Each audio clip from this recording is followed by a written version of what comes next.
आज अखिल भारतीय बळीराजा संघटना यांच्यातर्फे शेतकऱ्यांच्या हक्कासाठी धरणे आंदोलन करण्यात आले होते। शेतकऱ्यांची कर्जमाफी करण्यात यावी यासाठी हे आंदोलन करण्यात आले होते। विभागीय आयुक्त कार्यालयावर सुद्धा मोर्चा काढण्यात आला आणि विभागीय आयुक्त यांच्याशी भेट घेण्यात आली। नेमकं काय घडले आहे हे पण बघतो आहे, कशा पद्धतीचं हे आंदोलन होतं। त्यावेळी संस्थापक अध्यक्ष निवृत्ती डग पाटील, प्रदेशाध्यक्ष शिवाजीराव साळुंके पाटील, प्रदेश सचिव जी के गाडेकर, मराठवाडा अध्यक्ष भुसारे पाटील, महिला प्रदेशाध्यक्ष अनिता पाटील, सुमित्रा गावंडे, शोभा वाकळे, आबासाहेब भोसले, पठाडे रामूकाका पठाडे, लक्ष्मण टेळे यांच्यासह अनेक पदाधिकारी उपस्थित होते।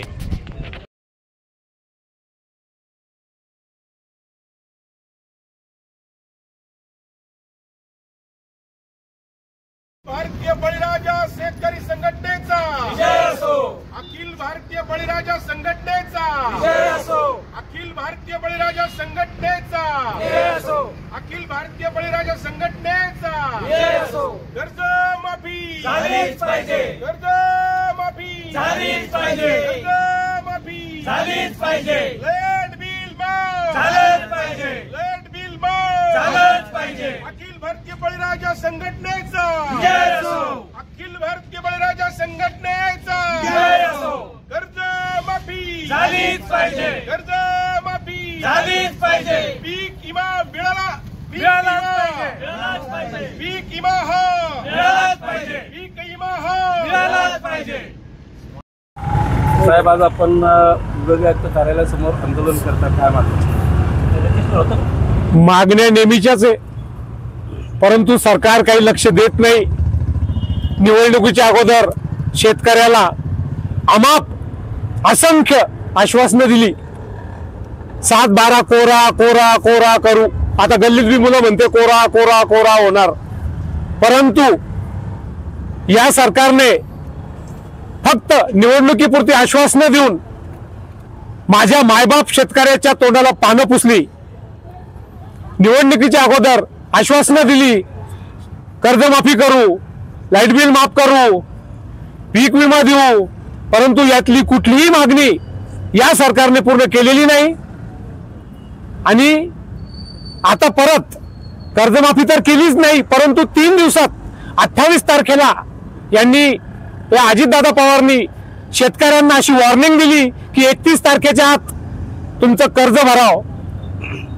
अजितदादा 70,000 कोटी कधी भरले तुम्ही? तुमचं कर्ज माफ करून तुम्ही काय केलं? 3 दिवसाचा टाइम देता तुम्ही, सकाळी तुम्ही हे घेता, काय म्हणता त्याला, प्रेस नाही, शपथ घेता मंत्रिपदाची, म्हणजे तुमच्यासाठी कायदा आहे का? सकाळी तुम्ही शपथ घेता, 28 तारखेला तुम्ही कर्जमाफी सांगता, 31 तारखेच्या आत कर्जमाफ भरता म्हणता। शेतकऱ्याला तुम्ही आश्वासनं देता कशाला?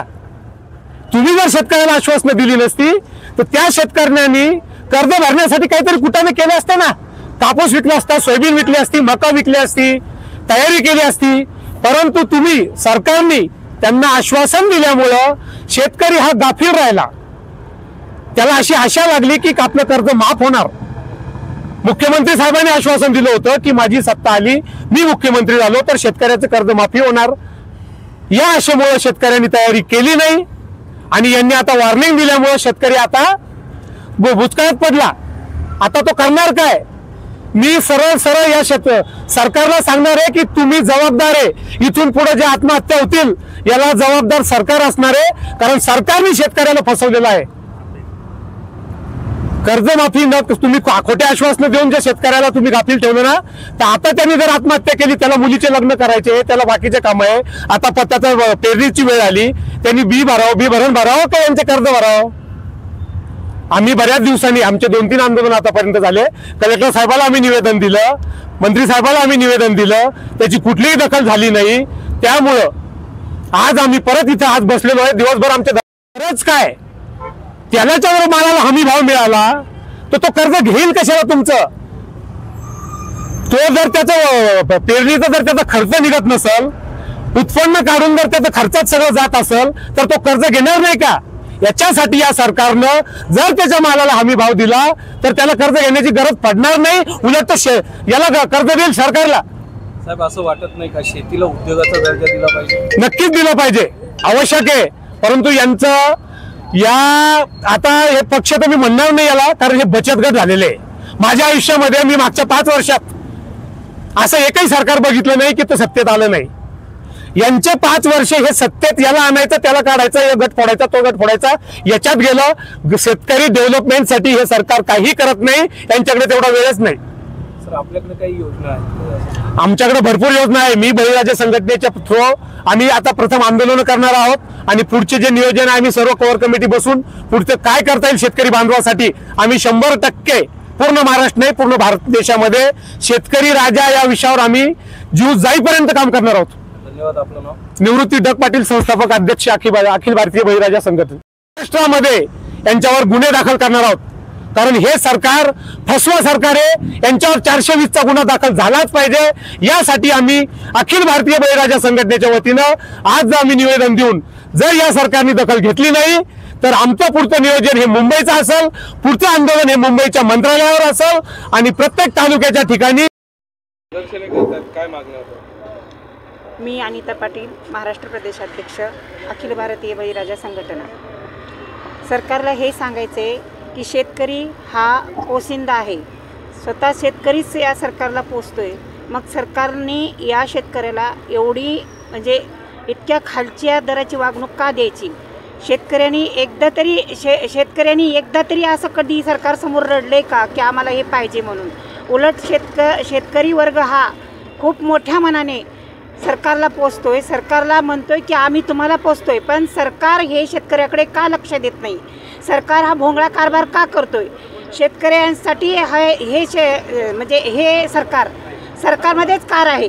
म्हणून सरकार हे ना शेतकऱ्याला इतकं वाईट आणि विचित्र वागणूक देतोय की आज शेतकरी प्रत्येक ठिकाणी महाराष्ट्रात इतक्या शेतकऱ्याच्या आत्महत्या होत आहेत की शेतकऱ्याला कोणी वाली नाही का?